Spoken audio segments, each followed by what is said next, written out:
chanteuse qui m'arrive d'écouter régulièrement.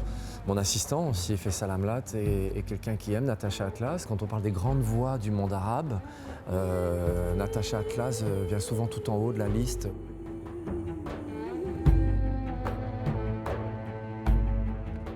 Moi, quand j'avais commencé la musique, j'étais danseuse.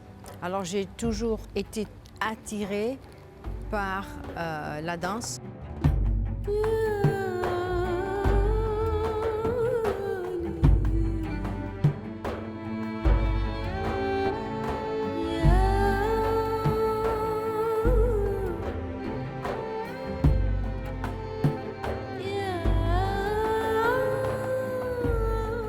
Je voulais travailler avec Hervé Koubi parce que j'ai vu ces danseurs. On m'a annoncé que Natacha Atlas voulait nous rencontrer, venir nous voir. Et la voilà dans la salle et à l'issue de la représentation, elle vient me parler. Elle avait vraiment envie, elle était intéressée pour pouvoir collaborer avec nous et avec moi. Voilà comment ça s'est fait.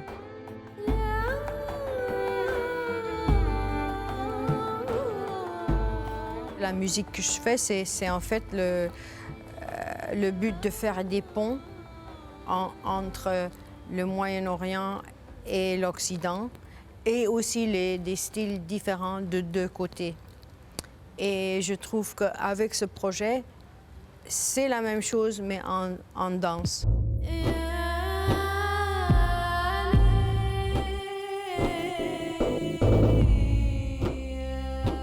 Même si j'abandonne l'idée de filiation, mes danseurs sont de toute la Méditerranée, de toutes les appartenances. Et d'ailleurs, la question ne se pose même plus entre nous, d'où on vient. Cette idée de mélange et de mixité va jusqu'au mélange des genres et des styles. L'arrivée de danseuses, moi qui travaillais depuis 10 ans qu'avec des danseurs hommes, l'arrivée de Natacha qui est venue à ma rencontre et de ses musiciens, Sami et Imed. Voilà, c'est tout ça qui arrive dans ce projet.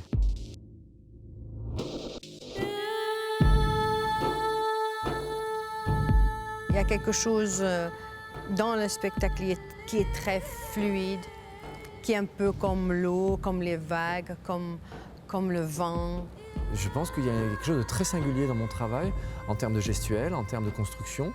Des choses qui peuvent faire penser, évidemment, à des choses préexistantes, notamment l'idée, sur ce projet-là, que j'ai monté un ballet blanc. C'est un ballet blanc inspiré de la tradition du ballet romantique, voilà. Alors évidemment, revisité, mais il est bien question d'un ballet blanc.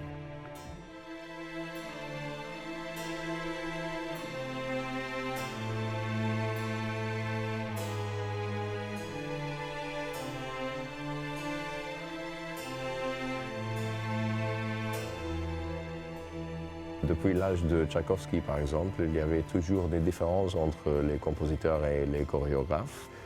Mais c'est comme ça les collaborations. Il faut toujours trouver le moyen de faire un cadre harmonieux. Sami a été très à l'écoute de mes demandes, de ce que j'avais envie, des musiques traditionnelles du monde arabe, des musiques classiques aussi, des musiques contemporaines que j'écoutais, qui étaient celles qui me faisaient danser et qui me donnaient envie de faire danser mes danseurs. C'est aussi dans nos racines, nos formations musicales.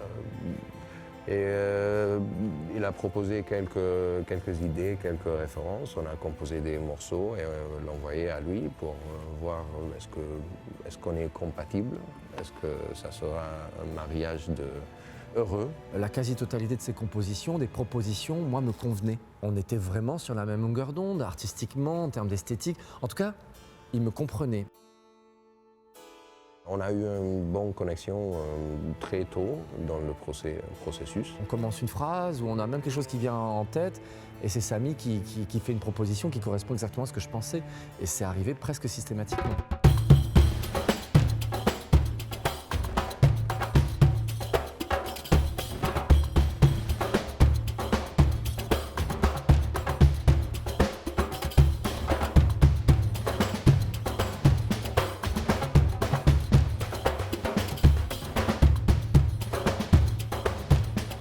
L'histoire de Odyssée, c'est un voyage entre la fantaisie et notre histoire, l'histoire de métissage.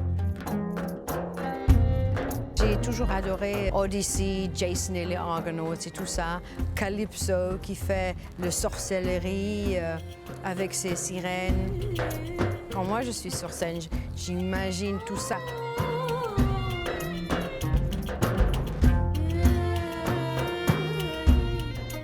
Il est bien question d'un ballet blanc, d'amours impossibles, prétexte à la danse et prétexte à cette relation entre la musique et la danse, une relation amoureuse en tout cas. Voilà, c'est un ballet blanc.